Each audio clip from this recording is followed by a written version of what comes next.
السلام علیکم۔ میرا نام محمد ساویز ہے اور میں آج آپ لوگوں کو مغل امپائر کے ایک بادشاہ بابر کے بارے میں بتاؤں گا۔ ان کا پورا نام ظاہر الدین بابر تھا اور یہ پرشیا میں پیدا ہوئے تھے۔ سب سے پہلے تو ہمارے لیے یہ جاننا بڑا ضروری ہے کہ مغلیہ سلطنت کا کوئی وجود، نام و نشان کچھ نہیں موجود تھا، اور الگ الگ قسم کی سلطنتیں ضرور موجود تھیں، مگر مغلیہ سلطنت کو پیدا ہی بابر نے کیا۔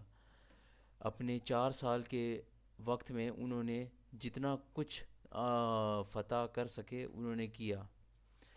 اور تو اب دیکھا جائے تو انہوں نے سب سے پہلے وہ سمرقند نام کے ایک شہر جو کہ ازبکستان میں پایا جاتا ہے اس کو انہوں نے قبضہ کیا، لیکن انہوں نے جو ہے پھر اس کے بعد اپنا زیادہ کوئی خیال نہیں کیا اس طرف، وہ اور جگہ قبضہ کرنے کے جو ہے فتح کرنے کے موقع پر نکلے، لیکن وہ جو ہے اس چکر میں ثمرقند ان کے ہاتھوں سے نکل گیا۔ انہوں نے دوسری دفعہ حاصل کیا تھا، پھر انہوں نے تیسری دفعہ دوبارہ کوشش کی لیکن وہ ہار گئے۔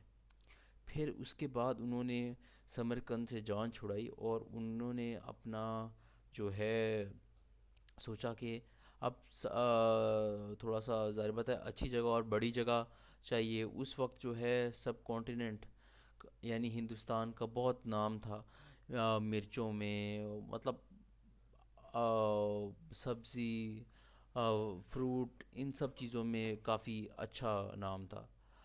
تو اس وقت ایک سلطنت تھی صفاود سلطنت اور ایک تھی سلطنت عثمانیہ، ان کے کافی اچھے تعلقات تھے یہ ہمارے جو ہیں بادشاہ عظیم بابر صاحب کے ساتھ۔ تو اب سلطنت عثمانیہ جو تھی اس کے ساتھ تھوڑا سا جھگڑا تھا ان کا، اور وہ اس چکر میں تھا کہ وہ کانداہار نام کا ایک شہر تھا افغانستان میں، اس کے چکر میں وہ چاہتے تھے کہ ان کا ہو جائے، لیکن خیر انہوں نے معاملات آپس میں حل کر لیے تھے، تو مطلب ان کا آپس میں اچھا بیٹھنا اور سب کچھ تھا۔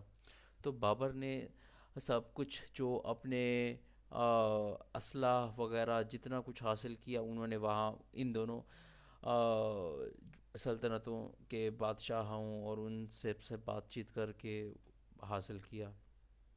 اس کے علاوہ اسی اسی طرح پھر انہوں نے جب اپنا وہ دلی آئے، انہوں نے جو ہے ابراہیم لودھی جو کہ جو کہ سلطان تھے دلی کے، ان کو انہوں نے شکست دی، اور اسی طرح انہوں نے مغلیہ سلطنت قائم کر لی۔ اس طرح ایک جو ہے سلطنت تھی میواڑ نام سے، جو کہ رانا سنگا ان کے لیڈر تھے، ان کی تھی۔ تو انہوں نے ہندوستان کے اندر ایک بہت بڑی طاقت ان کو مانا جاتا تھا۔ انہوں نے 1 لاکھ راجپوتوں کی جو ہے فوج بنائی اور اس کو بابر کے اوپر بھیج ڈالا، اور بابر کے ساتھ جنگ ہوئی جس کا نام جنگ خنوا کہا جاتا ہے، لیکن بابر نے ان کو بھی ہرا ڈالا، اور اپنی دلیری سے، اور جو بابر کے جو فوجی تھے وہ اتنے دلیر ہوا کرتے تھے اور اتنے قابل قسم کا ان کا جو ہے اسلحہ تھا جو کہ بابر لے کر آئے تھے پہلے امپائر سے دوسرے جو امپائرز تھے، جس طرح اوٹومان امپائر جس کو ہم سلطنت عثمانیہ کہتے ہیں، یا پھر صفاوید امپائر، مطلب سٹارٹ اس کا کافی اچھا ہوا تھا۔ پھر خیر کافی عقل مندی سے وہ جنگ بھی جیت گئے، اور انہوں نے جو ہے سلطنت مغلیہ جو جسے ہم مغل امپائر کہتے ہیں اس کو پیدا کر ڈالا۔ اسی طرح اور اگر ہم بات کریں بابر کی پرسنالٹی پہ، تو انہوں نے جو ہے انہیں قدرت سے بڑا لگاؤ رہنے والے انسان تھے، وہ بڑا انہیں پسند تھا باغات اور اس طرح کی چیزیں، وہ جہاں بھی جایا کرتے تھے تو وہ مطلب اکثر اوقات جگہوں پہ باغات یا کچھ ایسا بنوا ڈالتے تھے اس سے ٹھیک ٹھاک خوبصورت قسم کے، ایسی چیزوں پہ انہیں پیسے لگانے کا شوق تھا۔ تو اس طرح اب جو ہے انہوں نے ایک کابل میں، جو کہ افغانستان کا کیپٹل ہے، ادھر بھی باغ بابر بنوایا.